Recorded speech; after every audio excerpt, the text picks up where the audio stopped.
So what we're going to be looking at today is software for your business. However, what we're specifically going to be looking at is free software for your business, because I'm a big advocate. Obviously, being a financial consultant, we talk to businesses a lot about where they can save money.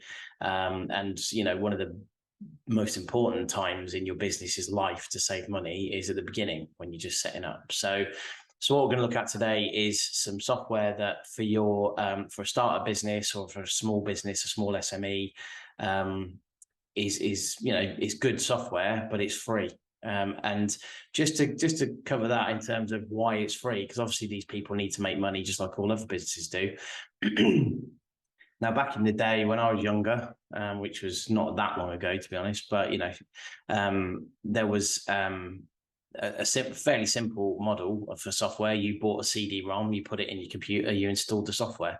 And then a lot of the time as well, for bigger companies, it was all about servers. You'd install something on a server so that everyone in the organization could access it. But things have moved on since then. Back then you have to do regular upgrades because or updates, because the software would become out of date. So nowadays, thanks to the SaaS model, or software as a service, that's no longer such a concern. Things don't go out of date. Things don't need updates because they're constantly updated, because a lot of the time they're cloud-based. You just get live updates, which means that you're always using the latest version. Obviously, one of the most common examples of that is Microsoft's Office 365. So back in the day, for example, every time a new version, like you had Excel 2003, and then you had Excel 2007, and then 2013, and so on. So that doesn't happen anymore. You've just got Office 365 or MS 365, which is constantly updated. It's constantly kept up to date by Microsoft. You might notice new features when you go into Excel occasionally that weren't there before, or certain features that have been archived that are no longer available. It's actually so subtle now that you probably wouldn't notice that. But that's how it goes. So because of this software as a service model, there's now a couple of different ways to buy software, and most of them, because of the sheer type and volume and quantity of software out there, they want you to try things. They want you. It's so competitive now. For every bit of software out there, there'll be an alternative. So they want you to try their version because they obviously want you to buy it. But they also appreciate that people don't just buy things that they don't know what they are, don't know how to use them, and so on. So now they have two real sort of free models that are prevalent these days. One is that you get a 30-day or a 14-day free trial.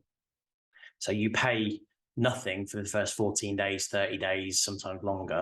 But you give your billing details up front, so that as soon as that 14-day period or 30-day period, whatever it is, as soon as that expires, you're billed. And of course, a lot of the time it relies on you forgetting to cancel it, which is a bit cynical, a bit cheesy, but it happens. However, there's quite a few programs and apps and web-based programs out there now that don't require you to give any kind of payment details, because what they're giving you is free forever. But of course, they don't want to, they're a business, they're not a charity, so they're still there to make money. But what they do is give you a free usage up to a certain point. But this is why it's great for businesses, because when you're a small business and you don't need much of whatever service it is they're providing, you can do it for free, and you can stay within those limits, and you get it for free for as long as you want it for free. But then as your business grows and you start breaching the thresholds of the free service, you're in a position to pay for the paid service. And even beyond the free level, they have levels in a lot of cases of service. So you don't have to go straight from the free service to the fully paid, the full service. There's a step in between. So what we're going to look at today is those services, really, and how they work, what they do, why I think they're great. I mean, there's 10 of them. So we've done a top 10. It wasn't even that difficult. I just took the top 10. I didn't scratch around trying to find 10. I have 10 programs that we use in PPX. And some of them now we are at a level where we're paying for it. Some of them we're still on the free package, and maybe we'll stay on that forever. But it depends how big your business is and what it is you're using. So the first one we're going to look at is Captera, which is the reason it's the first one is because it's actually the way I found a lot of these others. So if you are thinking of buying a particular software or signing up to a particular software, you can come to Captera, which is captera.co.uk. I'm sure there's a, whatever country you're in, I'm sure there's a .com, for example. But captera.co.uk is the one that it defaults to in the UK. So that's one we're going to. So basically, if you're thinking of looking at a particular software, so let's say it's Asana, which is a CRM and workflow management tool. So you can go, first off, if you go to Asana, it gives you all the reviews. So there's 4.5 on average out of 11,394 reviews. It gives you a summary of what it does, a summary of the pricing and so on. But what's really good about this is you can go to and this is where Captera comes into its own, because you can just Google Asana and get reviews. What's really good on Captera is you can go to alternatives, and then obviously it gives you these three here, but if you go to see more alternatives, then you've got a whole load of other stuff down here. So what you can do then is add to compare, and you'll see down here, you've got now Asana and Monday.com. Let's add in Basecamp, and then what else has got good reviews? So 4.8 Notion. Let's add that in as well. So you can do up to 4 comparisons, but obviously, you can do like a playoff system where you look at 4, then you look at another 4 and so on. So let's compare them. We already know it's 4.5 because we looked at it earlier, 4.3, 4.6, 4.8, so they're all pretty good. They're all getting decent reviews, but now you can scroll down here and look at the different, what is it best for? What are the features? Deployment, is it cloud-based? And then up here, the most important bit, you got the price, starting price. So Captera, there you go, is number 10 on our list. So number 9 on our list is Jotform, which is it's an online form builder, and it's great. I mean, there's no end of these. Obviously, Google Forms is something that most people have heard of, which is also free, to be fair. But I've used Google Forms. I've used Typeform, which is paid. There's no free version of Typeform, which Typeform is really good. But Jotform takes the cake really, because it is Jotform takes the cake really, because it's free for 5. I mean, now don't get me wrong. If you're in a business where you need hundreds of forms, this is no good for you. I mean, it is if you want to pay for it. But for the free version, you get 5 forms, 100 monthly submissions, the space, the number of views. It's all listed there. So, but it's completely free. You can create forms. You can go into and use a template that they've got set up, or you can create your own from scratch. The great thing with Jotform, which doesn't come as standard on other form builders, is that it automatically, every time a form is completed, it automatically sends you an email. Even on the free version, sends you an email saying that you've got a new form submission, and it includes in the email whatever this form submission is. So if it's a customer service survey form, it'll have all this information, what the customers have said about you in the form, which is good, because there's certain ones that you pay for that don't do that. They do that, but you have to set it up as an integration.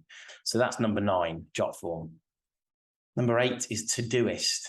Now, it's a really powerful tool. It's cheap anyway. Even if you want to upgrade it, it's pretty cheap. But the free version is all you'll need. The great thing with Todoist is it has a desktop equivalent, so you can actually install it on your desktop and use it as your sort of project management tool. Once you start putting more people, putting your team on it and stuff like that, you will have to pay. Explore it, have a look at it. It's great. You can set up project boards. You can assign deadlines to tasks. You can tick them off when they're done. Obviously, there's all kinds of stuff you can do with it. If you're looking for an intuitive to-do list app or program, this is a way to go. It's web-based, so you can do it from anywhere. It's got a smartphone app. It's got a desktop version. It's a great bit of kit. Number 7 is Clavio, which is email and SMS marketing tool. So this enables you to send SMS and email marketing campaigns to up to 250 contacts a month. So again, if you're at a level, if you've just started a business or you're relatively small and you've got 150 contacts, you can send all of them an SMS every month. Again, if you've got up to 250 contacts, you can send emails to those contacts for free using Clavio. It's not designed to, I'm not saying this is a foolproof solution forever, But, you know, if you've got 100 contacts, which a lot of smaller businesses might have less than 100, you can send them a weekly newsletter for free. And it manages it all for you. It tracks a lot of the information. It keeps an eye on your engagement. It's a very useful tool. Once you get above that, obviously this is how it goes. You can tweak it and adjust it based on the number of contacts you have and how many emails you want to send them or SMSs you want to send a month. It's totally customizable once you get to a certain level. So you can just, pick a number here and it'll give you a quote. But there is a free version if you're less than 250 contacts. So that's number 7. Number 6 is Buffer. Now, this is a really good one. I really like Buffer because this is a social media marketing scheduling tool. Now, the free version, again, it's totally free as long as you only have 3 channels on there, and you can only schedule up to 10 posts at a time, not per month, just at a time. So if you schedule 10 social media posts, once the first one goes in, you can then schedule another one. So this is how it looks. If you want to post something on the 14th of September, you click add a post. Now I've got LinkedIn, Facebook and Twitter as my the channels that I've added in. So basically you type whatever you want in here. I'm not going to obviously finish that off, but you type it in there, whatever. If you want to customize it, which you will need to do if you're using Twitter, because most of your Facebook and LinkedIn posts will probably be beyond the character limit for Twitter. So what you can do is go into Twitter and adjust it and customize it to the extent you want to customize it. Then you can go and do the same thing in Facebook and the same thing in LinkedIn. But the original post you've drafted is automatically, by default, it is uploaded to all of them. You can add in an image or a video. You can, there's plenty of customization options. You got emojis here as well, hashtags. It's a really useful tool. Number 5 is pretty well known, so you may have heard of it. It's Asana. It's a CRM and workflow management tool. So you may already know it.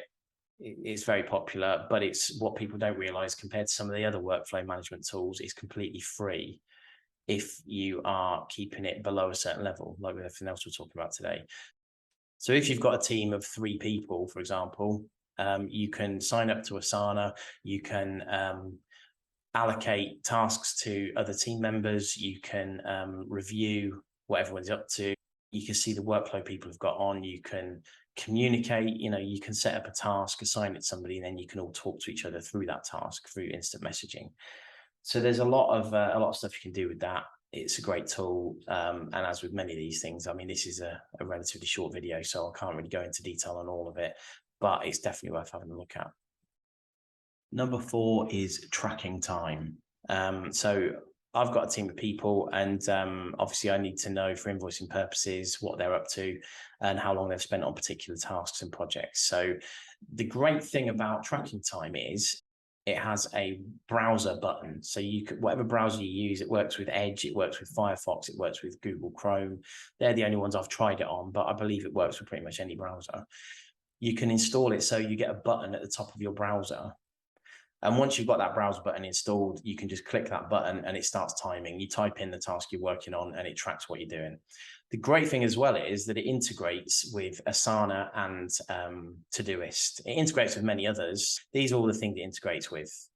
So if you're using Evernote, if you're using Todoist, Asana, Google Workspace, and you can track time directly from those apps or programs, which is really helpful. That's what we use. We use it for Asana. I also use it in Todoist. It's a great bit of kit. Now, it says here 14-day trial, no card required. Now, what it means is it's free. It's free up to 3 users, but it's free up to 3 users forever. The 14-day trial, what that means is that for those 14 days, you actually get the pro subscription for free. After 14 days, you get busted back down to the free subscription. So although it says 14-day trial, it is free forever as long as you stay under 3 users. Number 3 isn't technically a program or an app, it's a website. But I use it so much and it is completely free, so it's worth having a look at. Pixabay. You can download all of these pictures are royalty free. You can search for anything in here. So for example, There you go. There's all these money pictures are completely free. You don't have to even give an email address, right? You just click on the picture you want and then go free download, and then pick the resolution that you want and then download. It does ask you to sign up. And if you do sign up, you don't have to go through this capture every time. I'm not really going to download that picture, but that's how it works. You don't even have to give them an email address or create an account. You just download whatever you want, and all these pictures are completely royalty free. So very useful for social media posts, for your website, for marketing literature. Really good, really useful website. Number 2. Now, this is one of my favorite ones. We'll obviously number 1 and number 2 are going to be the ones I use the most and my favorite ones. So Otter I am staggered that it's free because it is so good and so useful. It's a transcription tool. You get 600 minutes, which is obviously 10 hours. You get 10 hours a month of free recording and transcription. The great thing with Otter over other transcription tools, well, firstly, it's very good. There's certain words it doesn't know, but they're usually words like people's names or something like that. But it transcribes really well, better than most transcription apps or websites or programs that I've come across. It does get a few things wrong, but the good thing is it records it as well. So if you listen back to it, you can obviously understand what that word should have been, and then you just adjust it. You can export it. One of the issues with the free plan is that you can't export it in loads of different formats, but that is such an easy workaround. It's not even a restriction. You export it however you want, and then you just copy and paste it into whatever program you want it in or whatever format you need it in. So it is brilliant. I'm really staggered, like I say, that it's free. And I definitely recommend it to anybody who ever needs to record meeting minutes or does any kind of, even legal work. It's also got a smartphone app, an iPad app, so whatever system, and it all syncs. You know what I mean? It's got the website version. Anything you do on your phone on the Otter app, as soon as you go to your PC and log in, it's there on the website, already transcribed and ready to go. It's really good. So number one is Zapier. Now, Zapier can get very expensive. You see it's $599 a month if you go to the top level. But by that point, you'll be using it, 100,000 tasks a month. So what is it? Zapier is an integration tool. So you use it to, essentially, you use it to link other programs together. So it's completely free for 5 zaps. We'll explain what a zap is in a minute. 15-minute update time and 100 tasks a month. So if we look at what it actually does, a zap is something that connects one app to another app. And then not just 2, you can build multiple steps into a zap to make it really you can automate so many things. It is really cool. So to do it, if you know what you're doing, you can go here and create Zap, but it has this useful interface here. So if you're not sure what you want to do, you can just, do it from here. So let's look at Jotform, for example, which is one of the free apps we looked at earlier. And we want to connect that with email. So let's say you want, when you get a new submission on a Jotform form, you want that to be emailed to your marketing team, for example. So you connect the 2 apps. You've got Jotform and Email by Zapier. So when there's a new form submission, you want it to send an outbound email. So that's it. It's that simple. Obviously, it's not that simple. You have to go in here and set it all up. So you go try it, connect your app, set up your Zap, turn on your Zap. It is that simple. So I'm not going to bother doing all that, but you get the point. And there's so many things it can integrate. So if you look at, there's examples here, recommended workflows. So save new attachments in a Gmail to Dropbox. So if you get an email into your Gmail inbox, you can automatically, as soon as that email lands, if there's an attachment on it, it will take the attachment and save it into a Dropbox folder that you can specify. SMS alerts for approaching calendar events. And it says Google, but it doesn't have to be Google. It could be your Outlook calendar or whatever. So as soon as an event is you can specify, if it's 2 days away, you'll get an SMS alert telling you, don't forget you've got this event. Email reminders in Gmail. A lot of this is Google stuff, but, create a Google Calendar event from Evernote reminders. This is honestly, the amount of things it can do is staggering. You can literally connect there's over 3,000 apps that you can connect. So again, it's like everything on this list. If you're using it extensively, you will have to pay for it. But that means your business is doing well, presumably, so you can afford to pay for it. So that's our list. I hope you've got something useful out of that. Now, the reason I'm familiar with these programs and apps is because we spend a lot of time automating processes for our clients and for ourselves. Even if just one of these makes your life easier, it's ultimately doing it for free. So hopefully you found something useful out of that.